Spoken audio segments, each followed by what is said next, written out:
오늘 말씀 제목은 역설적 신앙입니다.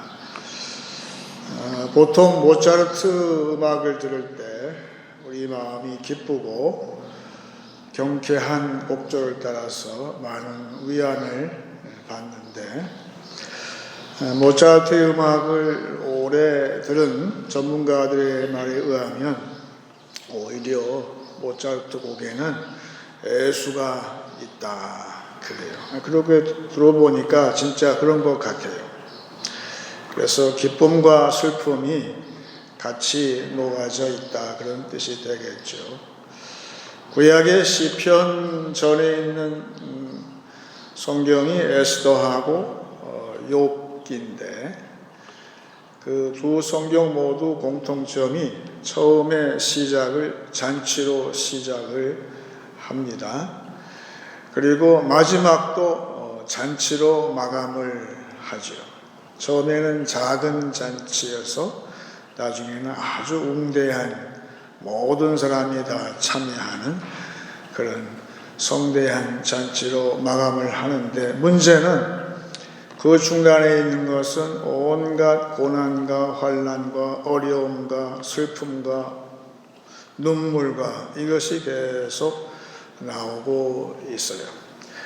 그래서 그 다음에 나오는 시편은 그걸 종합이라도 하는 듯이, 시편의 주제는 결국은 고난의 주제가 있고, 하지만 고난 가운데서도 내가 지금은 울지만 믿음의 눈으로 다시 보니까 거기에서 어떤 선율이 들리는데, 그것은 소망이라는 선율이 있다. 그것이 시편 전체, 특히 다윗의 시편이 얘기하는 것은 이 두 가지. 우리가 믿음으로 들을 때에는 곡조는 분명히 고난의 곡조인데, 지금도 우리 현실이 그래요. 그렇지만 그 가운데서도 소망의 선율이 있는 것을 우리 성도는 듣는 것이죠. 그래서 보통 사람의 끝이 하나님의 시작이다, 그런 말을 해요. 그러니까 역설이라는 것은 서로 대조적인 것이 동시에 벌어질 때 그걸 역설이라고 그러잖아요. 분명히 끝인데 끝이 아니라 새로운 시작이라는 것이죠. 제2차 세계대전에 독일의 나치에 항거하다가 잡혀가지고 드디어 교수형에 처해진 디트리히 본 헤퍼 목사님이 그 영화를 만들었는데 다른 사람들이 후에 그 영화에 의하면은 마지막 장면이 인상적인데 그 교도관들의 증언을 다 참조해서 만든 영화라고 그러죠.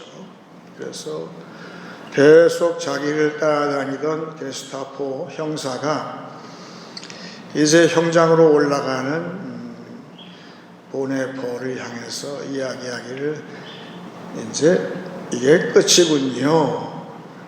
This is the end.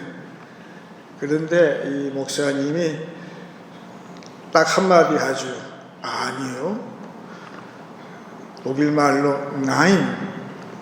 그 뜻은 끝이 아니다. 그 얘기죠. 그 이야기는 이제 새로운 시작이 된다. 그 얘기.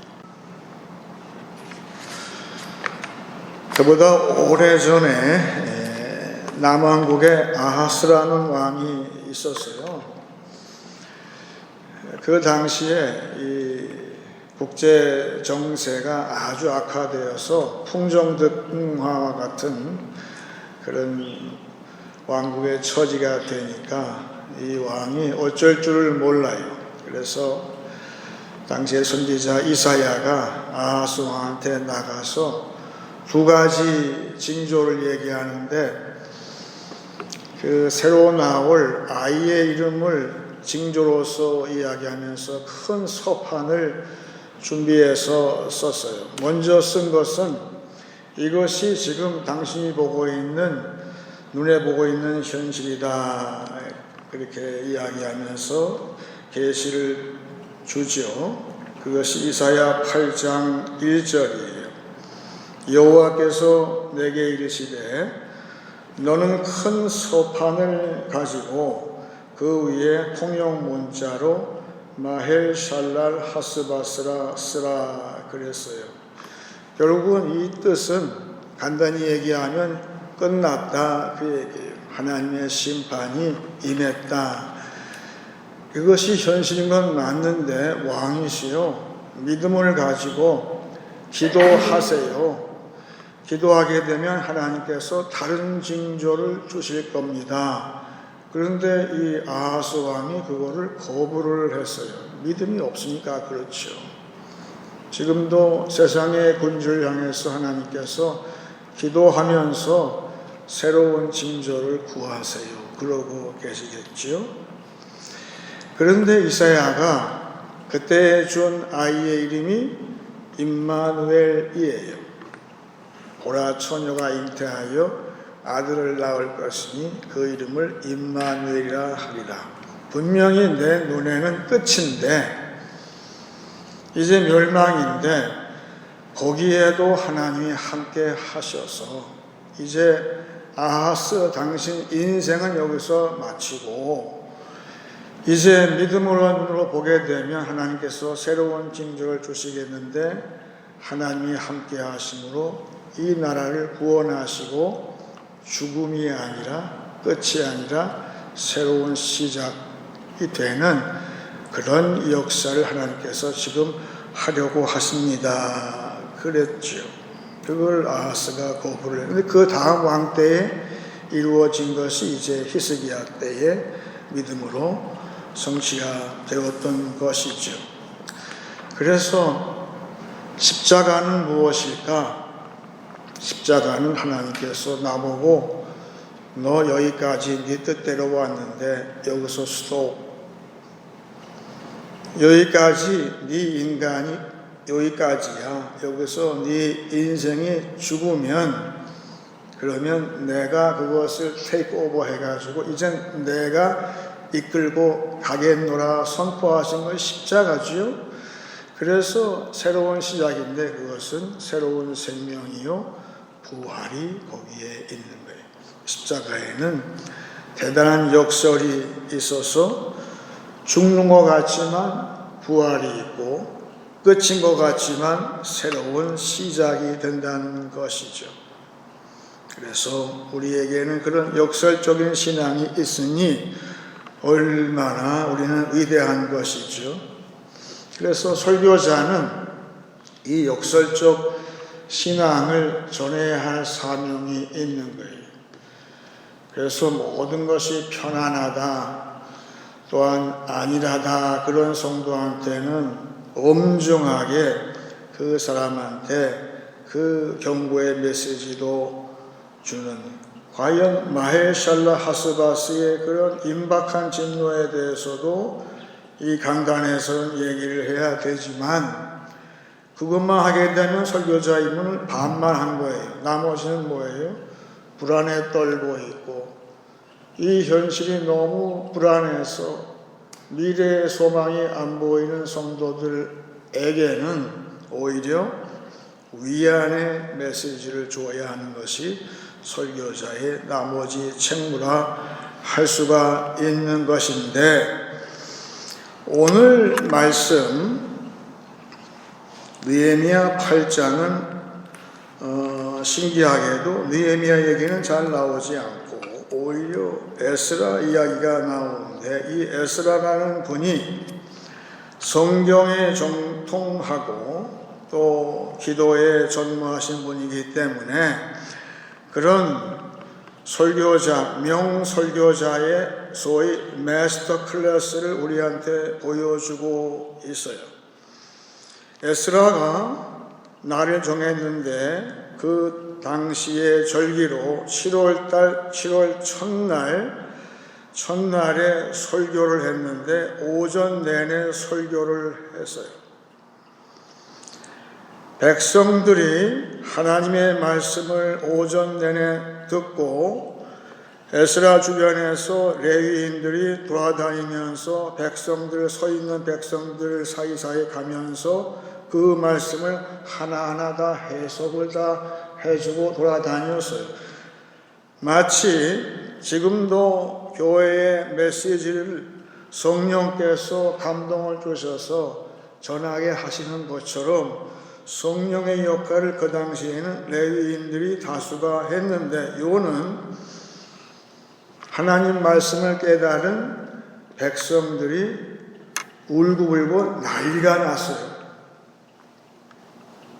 그래서 거기까지만 했으면 사람들을 울리기만 하면 되는 것이 아니라 설교자는 울렸으면 이제는 안심을 시켜야 되는 그런 책임이 남아있잖아요.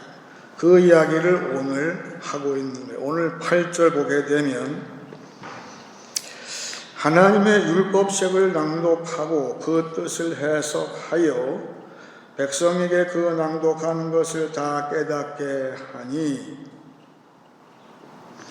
9절에 백성이 율법의 말씀을 듣고 다 우는지라 총독 느헤미야와 제사장 겸 학사 에스라와 백성을 가르치는 레위 사람들이 모든 백성에게 이르기를 오늘은 너희 하나님 여호와의 성일이니 슬퍼하지 말며 울지 말라 하고, 이게 설교자의 두 번째 책무인데 울지 말라고 하는 거예요. 왜? 그 근거를 얘기를 해줘야 돼요. 우리가 알다시피 구약 절기 가운데에서 7월달은 굉장히 분주한 날인데 7월 10일에 소위 대속죄일이 있어요. 욤키푸르가 7월달에 있어요. 그 뜻은 너희가 지금 말씀을 깨닫고 그 죄의식 때문에 하나님께 불순종한 것 때문에 울지만 그게 다가 아니라 하나님은 이미 대속죄일이 있게 하시고 이미 속죄할 대속의 어린 양을 이미 준비해 두셨다. 그러니 하나님은 너희들 이미 다 용서하실 준비가 다 되어 있다. 그러므로 오히려 기뻐하라, 그렇게 말씀하고 있는 거예요. 그래서 똑같은 원리가 지금도 교회 예배에 해당이 되는데, 교회는 매 주일 교회는 하나님 말씀을 듣고 우리가 진짜 서러워서 울어요. 내가 잘못한 거에 대해서 내가 깨닫고 내가 눈물이 나지만 하나님이 여기에 임마누엘로 함께 하시고 하나님이 우리와 함께 하신 것이 훨씬 더 크고 하나님께서 우리를 위해서 예비하신 대속의 어린 양이 있다는 사실 때문에 주일은 우리의 슬픔보다도 기쁨이 훨씬 더 많아지는 날이 주일이라는 것을 우리가 알 수가 있는 것이죠. 오늘이 종려주일인데 종려주일날 부르는 찬송은 딱 하나죠. 호산나 찬송이에요. 근데 그 호산나 찬양 들어보게 되면 곡조가 마냥 기쁘지만은 않아요. 그렇죠. 약간은 어떤 애조가 있어요. 애수가 있는 이유가 뭘까? 그것은 예수님께서 그 종려주일날의 그 분위기를 우리한테 보여주신 것이 있어요. 예수님께서 나귀를 타시고 그 예루살렘에 입성하신 날이 오늘 종려주일인데 그때의 상황을 이야기를 해요. 아이들이 막 호산나 찬양을 부르죠. 그때의 이야기예요.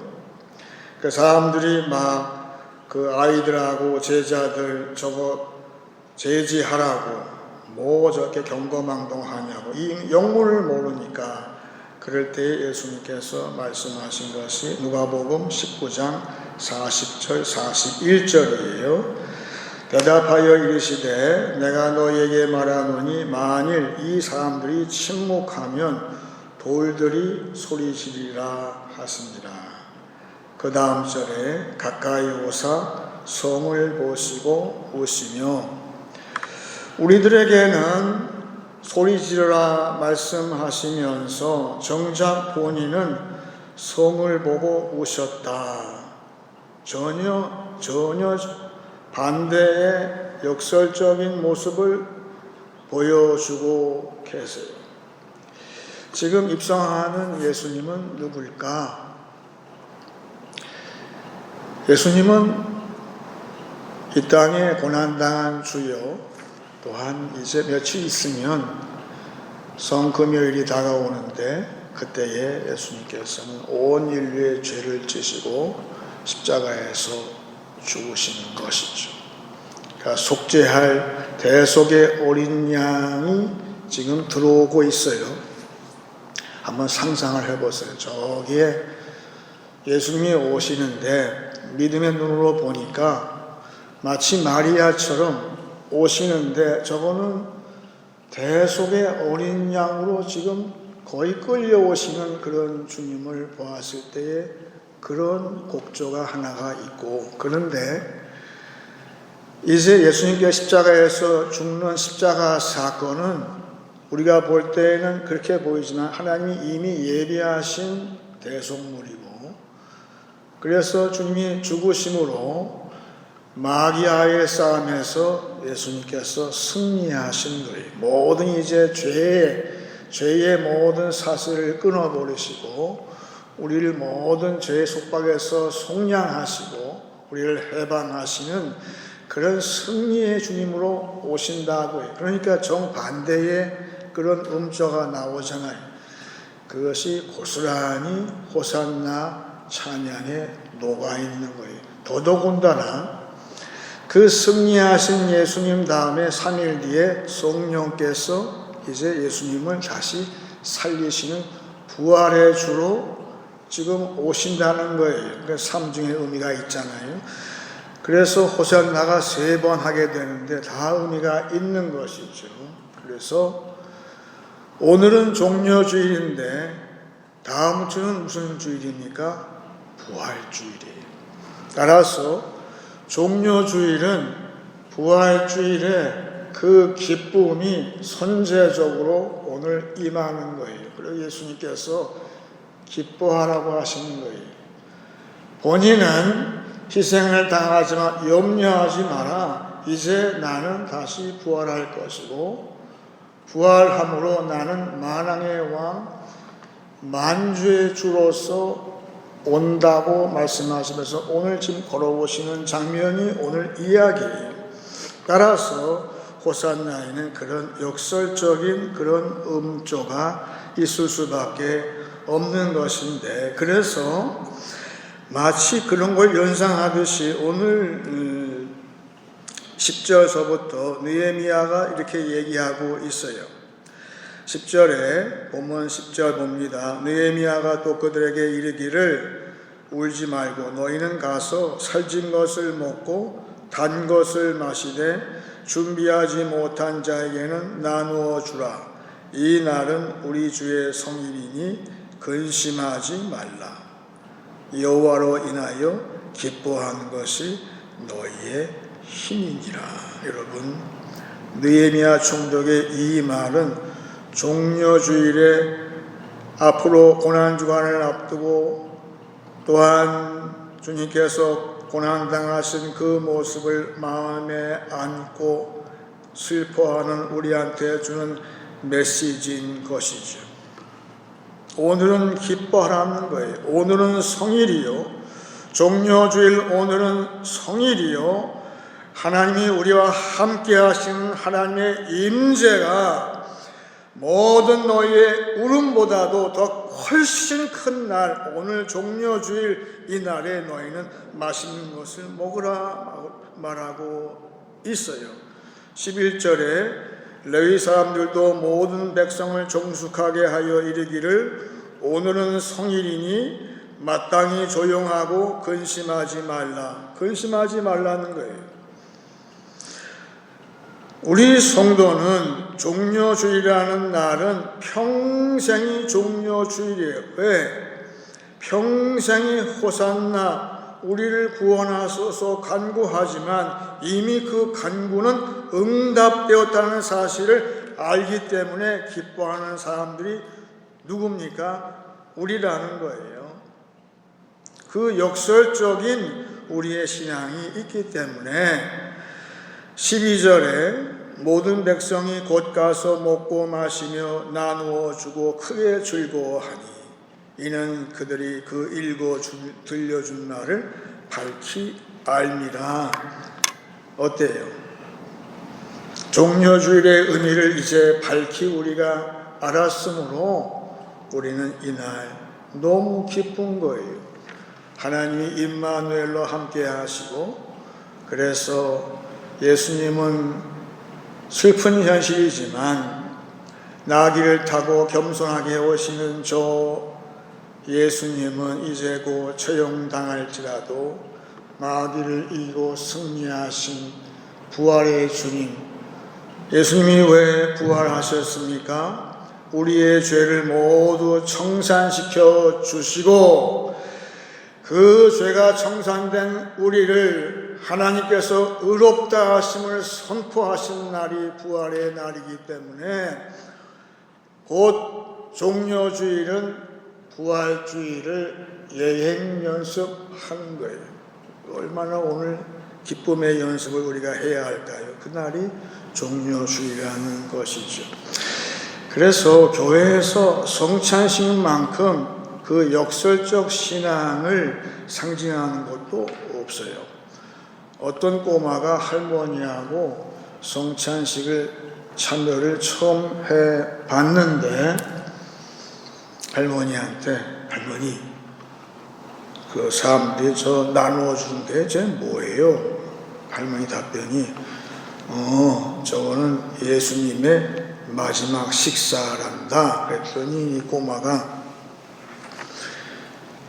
옛날에 사람들이 참 예수님한테 조금밖에 안 드렸네요. 그렇게 성찬은 양이 작아요.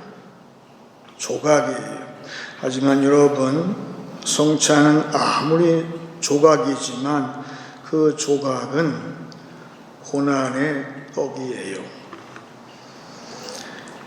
예수님이 당하신 고난에서 일부를 잘라서 우리한테 주시는 거예요. 여기에 참여하는 것이죠. 떡만이 아니고 거기에 잔도 주시는데 그 잔도 양이 적어요.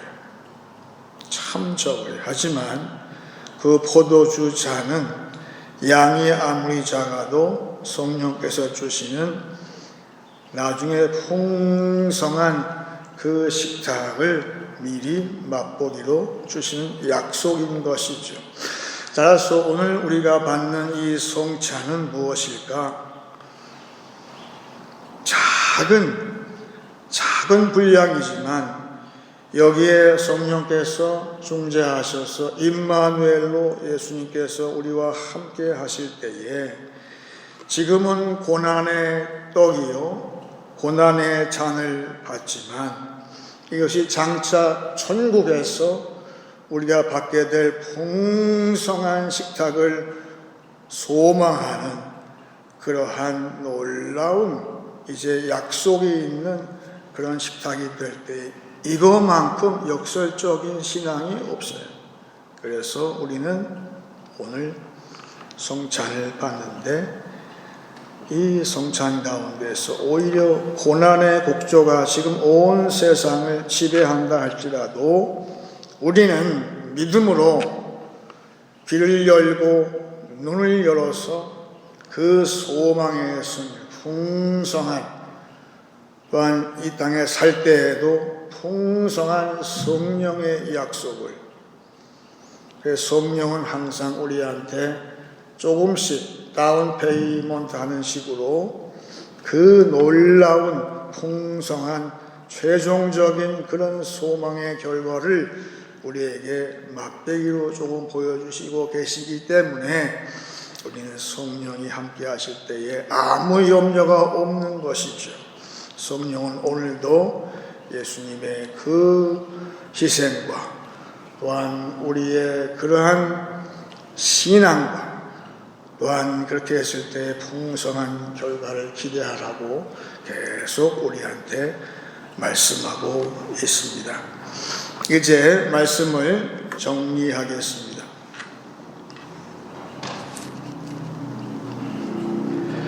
성도는 고난의 곡조 가운데에서도 믿음으로 소망의 선율을 듣습니다.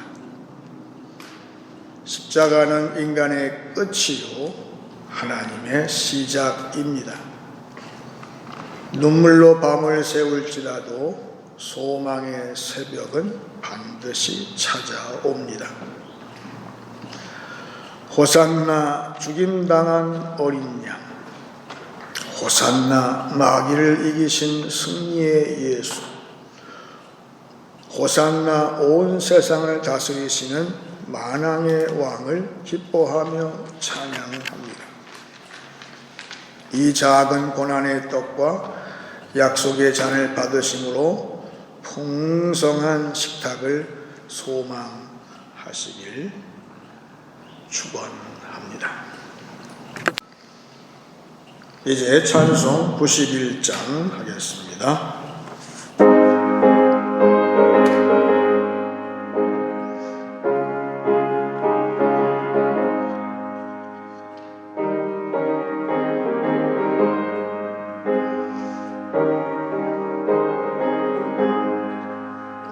슬픈 마음 있는 사람 예수 이름 믿으면 영원토록 변함없는 기쁜 마음 얻으리. 예수의 이름은 세상의 소망이요 예수의 이름은 전국의 기쁨일세. 거룩하신 주의 이름 너의 방패 삼으라. 환난 시험 당할 때에 주께 기도드려라. 예수의 이름은 세상의 소망이요 예수의 이름은 전국의 기쁨일세 존귀하신 주의 이름 우리 기쁨 되도다 주의 품에 안길 때에 기뻐 찬송 부르리 예수의 이름은 세상의 소망이요 예수의 이름은 전국의 기쁨일세 우리 갈 길 다한 후에 보좌 앞에 나가 왕의 왕께 경배하며 멸류관을 드리리 예수의 이름은 세상의 소망이요 예수의 이름은 전국의 기쁨일세. 이제 기도할 때 제가 먼저 고린도후서 6장을 읽고 같이 기도하기 원합니다. 우리가 이 직분이 비방을 받지 않게 하려고 무엇이든지 아무에게도 거리끼지 않게 하고 오직 모든 일에 하나님의 일꾼으로 자천하여 많이 견디는 것과 환난과 궁핍과 고난과 매맞음과 갇힘과 난동과 수고로움과 자지 못함과 먹지 못함 가운데에서도 깨끗함과 지식과 오래 참음과 자비함과 성령의 감화와 거짓이 없는 사랑과 진리의 말씀과 하나님의 능력으로 의의 무기를 좌우에 가지고 영광과 욕됨으로 그러했으며 약한 이름과 아름다운 이름으로 그러했느니라. 우리는 속이는 자 같으나 참되고 무명한 자 같으나 유명한 자요 죽은 자 같으나 보라 우리가 살아있고 징계를 받는 자 같으나 죽임을 당하지 아니하고 근심하는 자 같으나 항상 기뻐하고 가난한 자 같으나 많은 사람을 부여하게 하고 아무것도 없는 자 같으나 모든 것을 가진 자로다. 다 같이 기도하겠습니다.